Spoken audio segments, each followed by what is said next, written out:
我被银环蛇咬伤，命悬一线，妻子却私自将医院唯一的一份血清赠予他小竹马的探险队。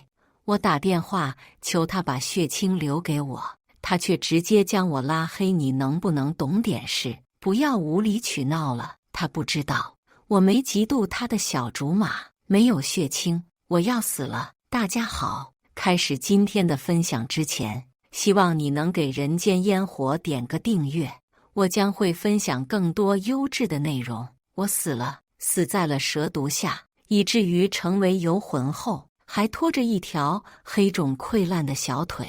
我站在急诊室外，看妻子急得转圈，在病房门打开的那一刻，急忙冲了过去。小唐，病人怎么样？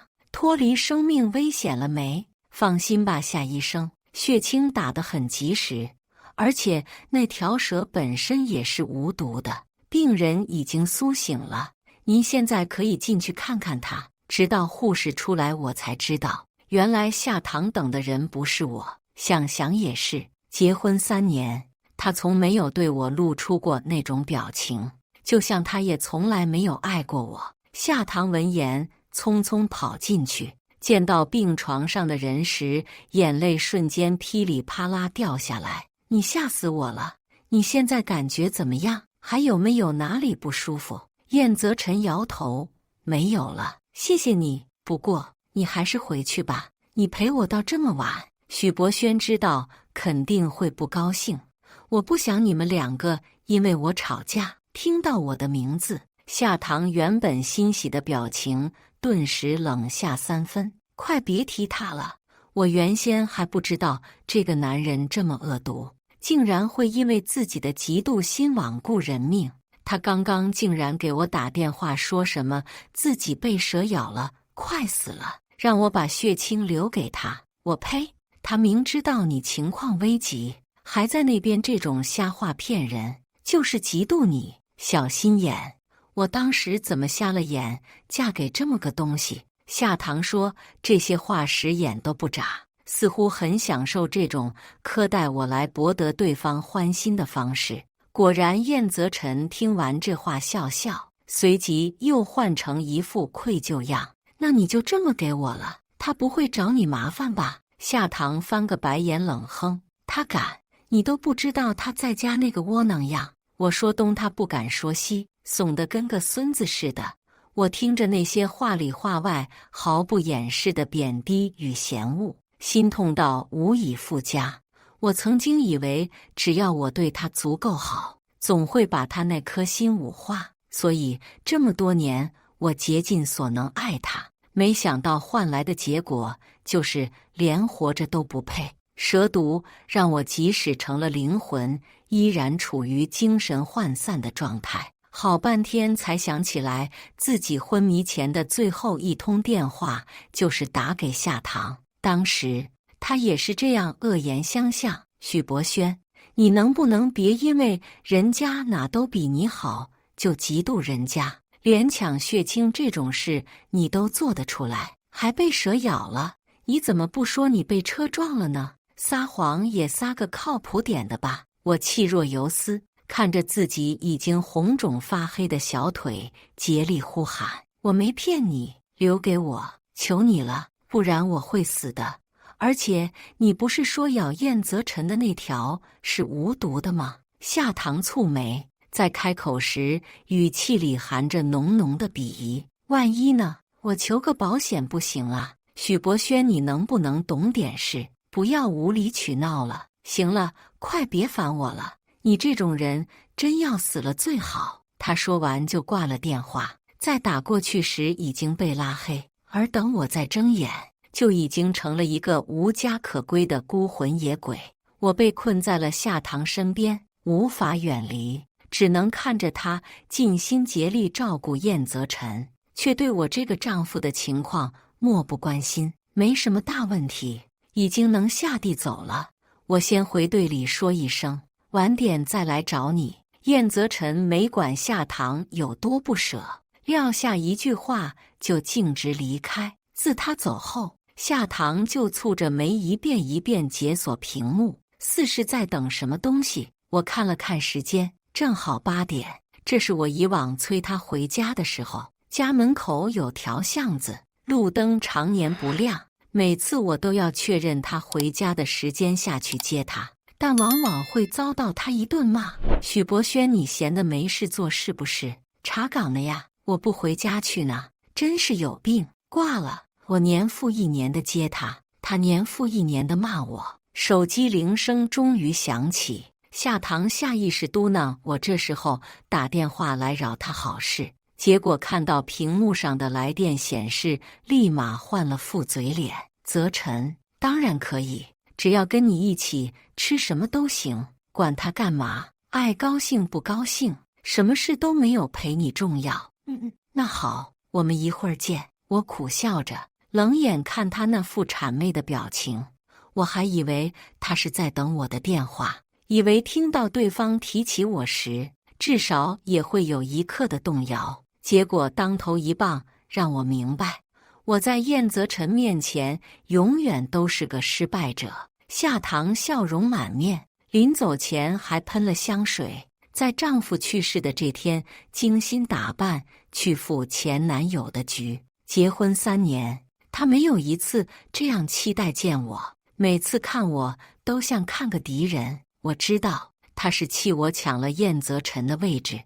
当年夏棠和燕泽晨都快到谈婚论嫁的时候，夏家突然破产，燕泽晨脚底抹油逃到国外，他无可奈何选择和我结婚。我也知道跟我是委屈了他，所以情感物质都在自己的能力范围内给他最好的。饶是这样，他还是不满意。要不是因为跟你结了婚，泽晨怎么会不回来找我？就是你害得我和他没法在一起，全都怪你。他哭着向我吼，让我实在心疼。可每次我提出那就离婚，放他一条生路时，他又会说我没有资格先提离婚，只有被他甩的份儿。就这么来来回回几年，除却知道的亲戚，他在外从不肯表明我们的关系，也不肯和我走在一起。我在他的世界里，永远只是一个给他钱花，住在同一个屋檐下的陌生人。我的灵魂无法离夏棠太远，只好跟进去看他和燕泽晨交谈甚欢。燕泽晨有意灌他酒，一杯接一杯。你和你老公没事吧？夏棠闻言瞬间不乐意。什么我老公？许博轩，叫他名字就行，他才不是我老公，我心里的丈夫只有一个。他说完，含羞带怯看了眼对面的人。燕泽晨接受到信号，笑说：那晚上跟我回家，不怕许博轩生气吧？谁怕他生气？我一说离婚，他马上就溜边站，大气都不敢喘一声。他这么说着，去洗手间时还是给我打了电话。我疑惑，以往夏棠主动联系我的时候屈指可数，怎么我不理他了，他反倒还找上门，竟然敢不接我电话？我可是给了你机会，你自己抓不住就别怪我。他愤愤把手机扔包里，似在为打不通我的电话而气恼。但是我死了呀，他要一个死人，怎么理他？那晚我跟着夏棠回了燕泽晨的家，他二人一夜寻欢，我恨得牙痒，却无法逃离，只能躲到阳台去。第二天一早，夏棠是被我妈的电话吵醒的。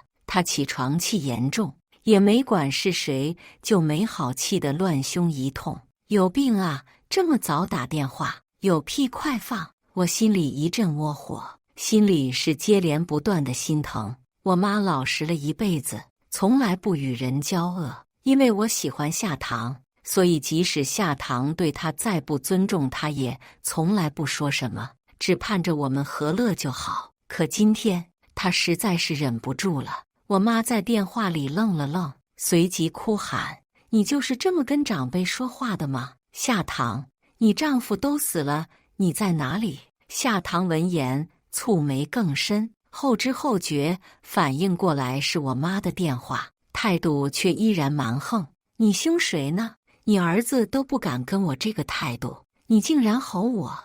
我就知道你这么多年对我嘘寒问暖，都是装的。可终于露出狐狸尾巴了。有你这种帮儿子撒谎的妈，也难怪许博轩那个样子。你们一家子都出撒谎精是不是？大早上的扰人清梦，烦死！我无法想象电话另一边的我妈听到这些话会是什么反应，气得想冲上前甩他一巴掌，可胳膊只能穿过他的身体化为虚无。我好恨我自己，生前有眼无珠，死后又这么无能为力。下堂不等我妈回话，挂了电话，重新窝进燕泽辰的怀里撒娇：泽辰，我们今天一起去超市买东西，我给你做饭吃。燕泽辰被吵了睡眠，蹙着眉将怀里人推开，不耐烦道：又不是没手没脚，逛个超市还要人陪。夏堂闻言愣了愣，而后迅速就把自己哄好，重新挂上一副笑脸。知道了，那你在家好好休息。我目睹着全部，气急反笑。夏堂从来没有给我做过一顿饭，甚至连盛饭都没有过，每天都是我下班赶回家给他做，不管多累，风雨无阻。甚至有一次高烧到39度，还要被他从被窝里拖起来，对此我都毫无怨言。可就这么一个被我心疼3年的女人，现在正心甘情愿地给燕泽辰洗手做羹汤，切菜切得满手伤痕，他也乐此不疲。我不知道自己那3年的付出到底算什么。这顿饭吃得并不欢快，下堂许久不做饭，做出来的味道当然不尽人意。燕泽辰不会像我那样事事捧场，只尝了一口就扔了筷子，下次别做了，难吃。下堂愣愣，抬起双手撒娇抱怨，想给他看自己满手的伤疤水泡，但燕泽辰一眼都没给，只留了句不会做还非逞能耐，就回屋打游戏去了，剩他一人面对一桌狼藉。但我现在已不会再心疼他，下堂这种人就是活脱脱的白眼狼，连着一晚又一个上午都没有接到我的电话。反常的现状让下堂有些坐不住了，他难得主动给我打了好几个电话，全部未接之后，怒气冲冲发去一条语音消息：许博轩，你忙着出轨呢是吧？你有能耐永远别接电话，消息也别回，多可笑！丈夫失联一晚，她第一反应不是担心安危，竟然是怀疑我出轨，而且还是恶人先告状。我探头看看她的手机屏幕，发现燕泽辰被她置顶了，备注用一个爱心代替，而我的她甚至懒得特意改，就是原始昵称。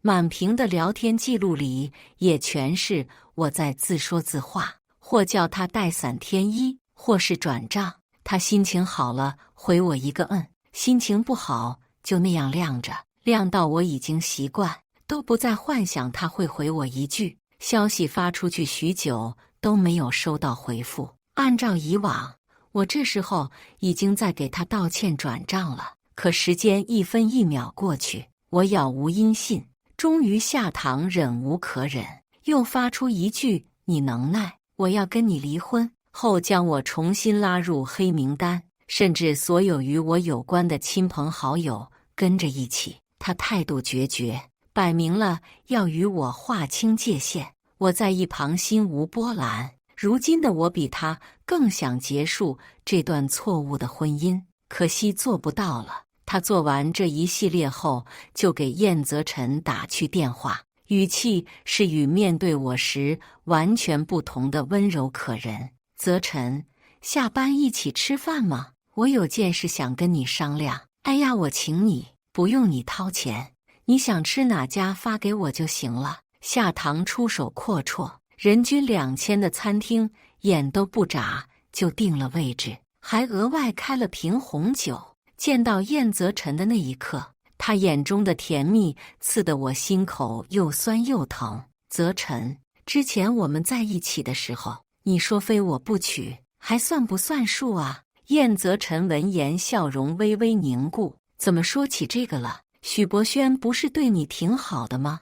果然一提到我，夏棠整张脸就垮下来，全身上下都写满厌恶。他对我好那是应该的，谁不知道我以前家境怎么样？要不是后来没落了，他连给我提鞋都不配。现在正好你在国外也有发展，我跟他离了，我们两个结婚一起定居到国外，怎么样？他兴冲冲幻想未来，丝毫没注意到对面的燕泽辰表情有些凝重。夏棠，是这样的，我在国外的事业也是刚刚起步，还不太稳定，你再等我几年，等我在那边站稳脚跟了，一定把你接过去，好不好？明眼人都看得出燕泽辰是在逃避，可夏棠不懂，一门心思沉浸在心上人的承诺中，满口答应下来。好吧，那我等你哦。对了，你最近回来是不是钱都不够了？我再给你转点。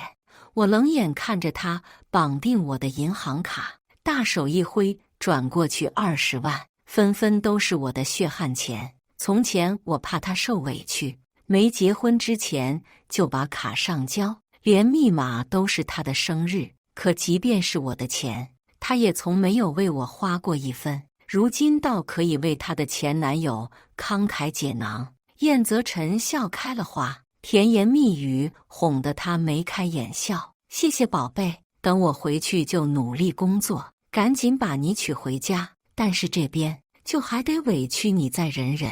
夏棠感动道：为了你，我什么都不委屈的。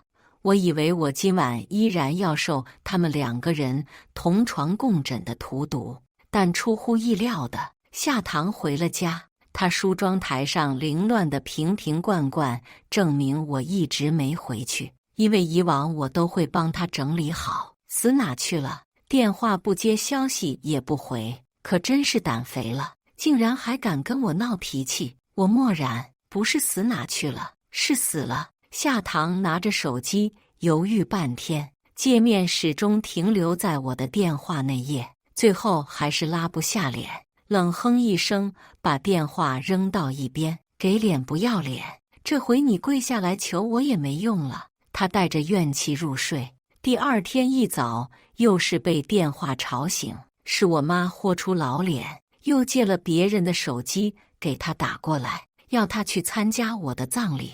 我那天走得匆忙，连跟我妈最后一面也没有见上，如今又被困在夏棠身边，只能借着电话里的声音聊以慰藉。听着我妈疲惫的嗓音，我的心紧紧揪在一起。闺女，你再怎么不喜欢我儿子，他也是你的丈夫，这最后一程怎么也要来送送吧。这场面，妻子不在不合适呀。夏棠嚷声：最后一程，你转告你儿子，我跟他的最后一程只能在民政局，让他别给我装死。说着说，那不就是想卖惨求我回头吗？我告诉你，不可能，这个婚我离定了。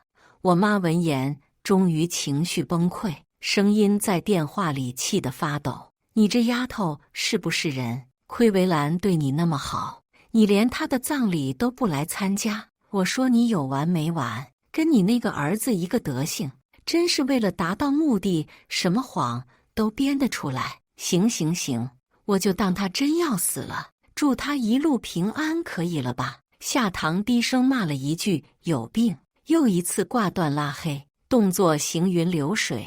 我眼眶酸涩不已，可灵魂没有眼泪。我只能在无尽的愧疚与自责中悔恨自己当初非要娶这个女人，让我自己落得个不得好死的下场，甚至连带着我妈年过半百还要受这种委屈。经此一事，夏棠也睡不着了，顶着个怨容上班去。刚一进办公室，就遇到个神秘兮兮的小护士。哎，夏医生，前2天都是你值的班吧？夏棠疑惑。是啊，怎么了？那护士闻言脸色微变，压低了声音跟他咬耳朵。那你要不趁着院长还不知道这事儿，先请几天假回家避避风头吧。夏棠闻言更云里雾里，蹙眉冷声：到底什么事儿？说明白。就是前天有个中了蛇毒的病人，本来能救的，结果院里剩的最后一份血清不知道怎么不见了，查领取记录也查不到。后来这病人没等到其他院的血清送来，去世了。院里上下都气疯了，现在严查呢。我想了想，大概这个病人说的就是我。我眼看着夏棠的脸色变得苍白无比，许久才哆嗦着问道：“那个病人，你还记得叫什么吗？”护士沉思，好像是什么兰，许什么兰，许博轩。对，就是这个。夏医生，你认识啊？夏棠突然失了魂一般，倚进靠背里，嘴里念念有词：“怎么会呢？不是骗我的吗？怎么会死了呢？怎么会死了呢？”夏棠痛哭流涕，但我想一定是因为我毁了他的职业生涯，他不可能为我流眼泪，从前不会，现在也不可能会。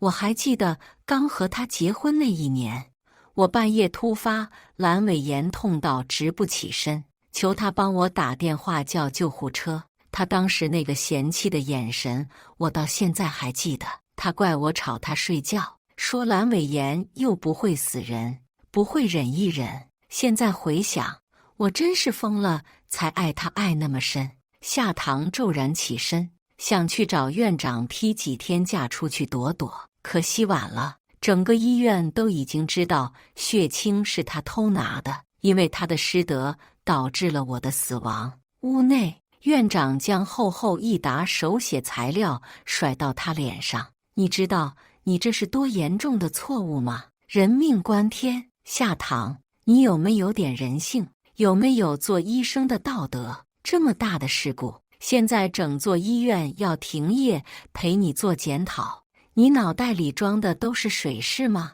夏棠长这么大都是被人捧在手心里，哪被这么骂过？当即振振有词回怼：“我那瓶血清也是给病人了呀，他来的还比许博轩早，给他有什么不对？有什么不对？那位病人没有中毒，你说有什么不对？”院长气急，连以往我拜托他的事，他也口不择言一同说出。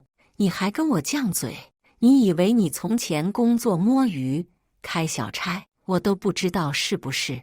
要不是许博轩逢年过节替你打点这个打点那个，你能被留到现在？他说你心气高，不让我告诉你，结果我看你现在变本加厉，还把人家给害死了。听到院长的话，夏棠骤然抬头，眼里写满不可置信。许博轩，他替我打点，不然呢？你以为你全靠你自己实力是不是？夏棠，你扪心自问，你有个狗屁实力，半吊子的水平，进院这么长时间，哪有个病人敢找你看病？行了，你被解雇了，后续要是警察需要提供证据，我们也会全面配合。你这尊大佛，另谋高就吧。院长一口气说完，就叫来保安，将夏棠连着他的东西一股脑扔出了医院大门。他哭喊着想硬闯进去，可周围人不怀好意的目光和窃窃私语又让他闭上了嘴。夏棠的确心气高，我最了解，他自诩曾经家里有钱，所以看不上任何需要他劳动才能获得报酬的工作。他自命不凡，瞧不起同事，瞧不起上级，觉得他们能和他一起工作是荣幸。可殊不知，就连这份让他心不甘情不愿的工作，都是我拿钱才给他保下来的。从医院离开后，夏棠抱着箱子失魂落魄回了家。他呆呆坐在沙发上，看着房子里熟悉的摆件，又一次痛哭出声。而后突然想起什么，急忙给早上的那个电话号码回拨过去。哎，您好，那个我是夏棠，电话那边是我的远方表哥，虽然长久没见过面，却是从小就拿我当亲弟弟疼，想必也早就从我妈口中得知了夏棠的事。如今听到他的声音，恨不得顺着网线过来把人撕了。你害死我弟弟，还有脸打电话来？你等着法院见吧！别，哥您消消气，消消气。我知道自己做错了，我不是人，所以我想尽量弥补你们。拜托，你们告诉我许博轩的葬礼在哪里举行吧，我想去看看他。夏棠哭得一把鼻涕一把泪，反反复复央求我表哥把地址告诉他。他言辞诚恳，我表哥到底是有点心软，没好气的给了他一个地址，就挂了电话。夏棠看到消息就马不停蹄往那边赶，让我得以有幸看到自己死去的样子，亲眼见到自己的尸体是很奇妙的体验。虽然我并不想有。夏棠到的时候，几乎所有亲戚朋友都聚在一起，看到他来，眼里的火眼都掩不住。你这个贱人，你还有脸出现？表嫂首当其冲，照着夏棠的脸就是重重一巴掌，直将他扇倒在地，唇角还沾着血。要不是你，我弟弟怎么会死？你铁石心肠，拿着救命药去讨好你的姘头，我打死你！表嫂叫嚷着，拳头巴掌都往夏棠身上招呼。要不是旁边人拦着，夏棠早就破了相。从前我看到这场面，一定奋不顾身挡在他面前，可如今再看，只觉得他活该。闹剧愈演愈烈，还是我妈出面才把这出大戏止住。在看到他时，我心疼得说不出话来。不过短短几天，我妈原本乌黑的头发就成了花白，一张面容似是老了10岁，让人揪心。夏棠狼狈趴在地上，见到我妈似是见到了救星，急忙爬起，跪到她面前：“妈，您可得救我呀！您不能把我送到法院去，进去我就完了，我会坐牢的，求求你了，妈！您不是最疼我了吗？我不能进去，我也不能没有工作呀。”我自嘲笑，就知道他怎么可能是因为良心发现才来看我的呢？原来还是在担心他的工作，担心他自己的下半生。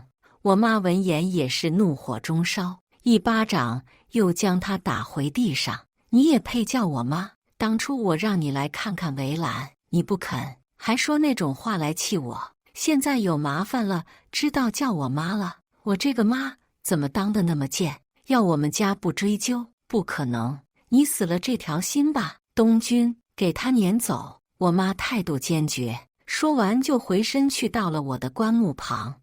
我看着他瘦瘦小小的身影，鼻子泛酸，竭尽全力想回到他身边去，最后却只能跟着夏棠哭嚎的身影离开，看自己离他越来越远。表嫂的拳头和巴掌的确有威慑力。坐在出租车上的夏棠鼻青脸肿，不敢回头再重新去求我妈，被逼无奈，他只能顶着这张脸找上燕泽辰。燕泽辰见到他时明显一愣，不动声色往后躲了躲。你这是怎么了？夏棠不好意思低头用手挡了挡。没事，不小心撞的。泽辰，我来找你就一件事，你带我走吧，好不好？你带我出国，没站稳脚跟也没关系的，我们一起奋斗。我可以陪在你身边，贴身照顾你，做你最贤惠的妻子。燕泽辰察觉出夏棠的不对劲，蹙眉问道：“是不是你和许博轩出什么事了？他死了？”夏棠点头，眼泪噼里啪啦顺着脸滑落。他那天给我打那个电话是真的，他让我给他留血清，我没有留，结果导致他不治身亡。我现在已经被整个行业封杀了，可能还会坐牢。泽辰，只有你能救我了，我求你，你带我走吧。你不是说你很爱我，离不开我的吗？夏棠只顾着哭，全然没注意到燕泽辰看他的眼神已经变了。他眼珠一转，拍了拍夏棠的肩，别急，我肯定会帮你的。正好今天出来也是要跟你说这件事，公司那边出了点事情，我明天就得飞回去。但你放心，我已经都给你安排好了。你东西多，今天一晚肯定收拾不完，所以这2天你就先慢慢收拾行李，等收拾好了跟我说，我给你订机票去找我，好不好？”夏棠闻言，感激的眼泪都出来，一把抱住了燕泽辰。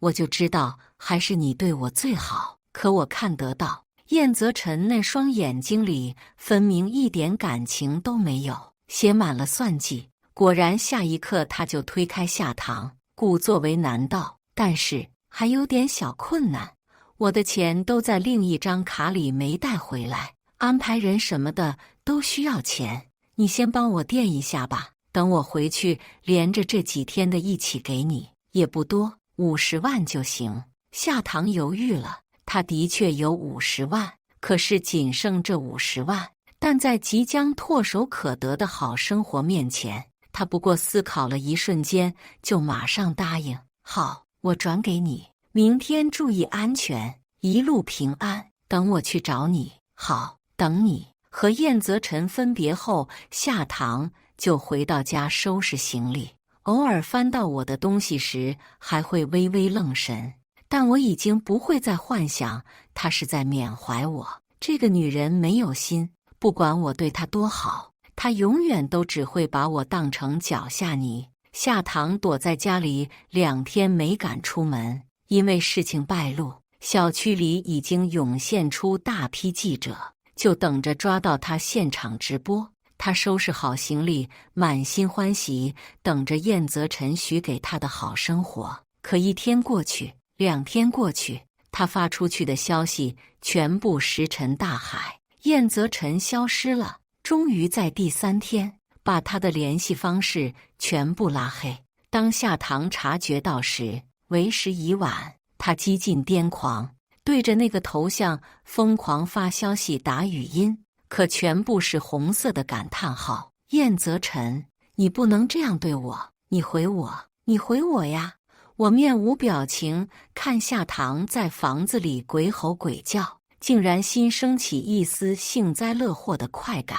他那么信誓旦旦说会给他幸福的男人，骗光了他所有钱，叫他自生自灭，多讽刺！夏棠窝在沙发上，以泪洗面，却突然停止哭泣，试探着又拨去一个号码。难得的是，这次通了，接电话的却是一个女人。“你好，哪位？”“你好，请问是燕泽辰家吗？我找他有点事。”女人哦了声，随即朝远方向呼唤：“老公，有电话找你。”听到对方的称呼，夏棠瞬间脸色苍白，以至于听到燕泽辰的声音都没来得及反应，许久才回应一声：“泽辰，是我。”电话那边沉默了。夏棠在对方挂断之间急急唤住他：“燕泽辰，刚刚那个女人叫你，是真的吗？你有别人了？你跟我说的那些全都是假的，对不对？”燕泽辰见瞒不住，索性也不再瞒，走到远点的地方，把话向夏棠全部摊开：“是我有别人了，而且是一直都有。我老早之前就已经结婚了，这次回去就是找我探险队那些朋友玩玩，根本不是参加什么比赛。我也不在国外，至于找你，我寂寞又不想找那些脏的而已。正好你送上门，还倒贴给钱，有便宜不占王八蛋，懂吧？我现在的老婆比你有钱多了，给我买房，给我买车，你拿那破几十万就想跟我谈以后，做梦呢吧？你以为人人都像许博轩那个冤大头一样？行了，这电话我马上也会换掉，你以后就在牢里好好改造吧，再也不见，拜拜。燕泽辰笑了声，就挂断电话，根本没给夏棠反应的时间。他攥着手机，声嘶力竭，把燕泽辰全家骂了个遍，也无济于事。燕泽辰可恨，但他也全是自找，有什么好可怜的？夏棠窝在家的第5天，与回收房屋人员同时上门的，还有法院的传票。这栋房子属于我的婚前财产，之前我总想过户给夏堂，可他不喜欢。他说这房子年头这么久，装修也破，他要个新楼盘的。但我挑来挑去，他都不满意。最后我直接给了他钱，让他去付首付。但这钱最后也还是被他拿去买喜欢的衣服首饰了。夏堂看着突然涌进的工作人员，神色慌乱，大叫着要给人撵出去。你们干什么？这是我家，谁准你们进来的？不好意思，女士，这套房子已被公证过，属于许博轩先生的母亲沈女士所有。我们在3天前就已经发送信件和电子邮件，说这套房子将会被强制回收，请您配合。我冷笑，3天前他正沉浸在要和燕泽辰长长久久的喜悦中呢，哪有时间去看那些东西？工作人员手段暴力，将屋子里所有有关夏堂的东西全部扔出去。他刚开始还一个一个捡，后来捡不回来，就只能坐在走廊的烂衣服堆里崩溃大哭。来往群众越聚越多，都凑到一起看热闹，说什么的都有。当天晚上，夏堂无处可去，只能抱着他那堆东西睡在楼道里。入睡时还挂着满脸泪痕。我妈以医疗事故罪将夏堂告上了法庭。开庭那天，夏堂精神不佳，蓬头垢面，也没有律师，他没有钱请。而这件事也的的确确在他失职，没有什么好辩解。最终，夏堂被判了3年有期徒刑。判决书下来那日，我突然发现我可以移动了，不再受困于夏堂，成了一个自由的灵魂。我几乎第一时间挑回家里，看到我妈正拿着干净手绢擦拭遗照上落的灰尘。许久不见，她的白发更多些，已经爬了满头。妈，我轻声呼唤，可她听不到，只是固执地擦拭那照片上并不存在的污点。年纪轻轻的，怎么就走了呢？我很小时候，父亲就去世，是我妈一个人把我拉着大。她苦了一辈子，终于生活好一点，却又让她遭此噩耗，实在叫我于心不忍。好在我还能以这种方式陪在她身边，虽然碰不到也摸不着，但对我来说已经很知足。夏堂虽然在狱中，却也常常能听到他的一些消息。他毕竟从小到大被宠惯了，脾气傲得很。听闻他刚进去时看不惯这个，看不惯那个，结果被狱中的老大好一顿教训。他做的那些事，不知怎么也传遍了监狱。他们看不惯他忘恩负义，卯足了劲欺负孤立他，而燕泽辰也没有得意到最后。夏堂的最后一招，就是赌一个有钱的女人不会把心思耗费在一个3心2意的男人身上。他卖了自己全部的衣服首饰，用这笔钱找了私家侦探，联系上了燕泽辰的老婆，连着所有的转账、聊天记录和开房记录，以及夏堂偷拍来的合照，全部发给了对方。而那女人也没有让人失望，收到证据的当天就火速与燕泽辰离婚，还反将他告上法庭，索要了一大笔赔偿款。燕泽辰老婆的家里不只有钱，还有一些涉黑势力，连续不断的跑路与躲逃，让他的精神时刻处于高度紧绷。直到有一天，他再也承受不住，从25楼的天台跳了下去。知道这些时，我已经陪在我妈身边2个年头，我以为我将会一直这样下去，一直到自己魂飞魄散。没想到某天在睁眼，我突然有了久违的触觉，我活了，或者说，我借别人的身体活了。这个人我认识，去回收房屋的办事员之一，跟我妈就是因为那件事认识。她无父无母，吃百家饭长大，我妈又孤苦伶仃一个人，一来二去，彼此就混熟了。甚至有时她懒得做饭，就直接到我妈这里来混一口。这2年，他照顾我妈许多，我很感激他。可就这么一个好人，却在过马路时被酒驾司机当场撞倒，拖行10几米。我醒来的这个时间，正是接受急救时，感受着胸膛的震颤，我没忍住流下了泪水。这么长时间，我终于又有眼泪，又有痛觉了。快，病人恢复心跳了，一切指标正常，准备手术。我在黑暗中沉浮了好久，许久才终于找到一束光，追逐跑出。再睁眼，是在医院病房，我妈就在我眼前，红着眼眶问我怎么样。我喉咙干涩，许久才动了动嘴唇：“妈，我回来了。”以上就是今天分享的故事。大家有什么想说的、想吐槽的，欢迎在下方评论交流。也更希望能给人间烟火点个订阅，我将会分享更多优质的故事内容。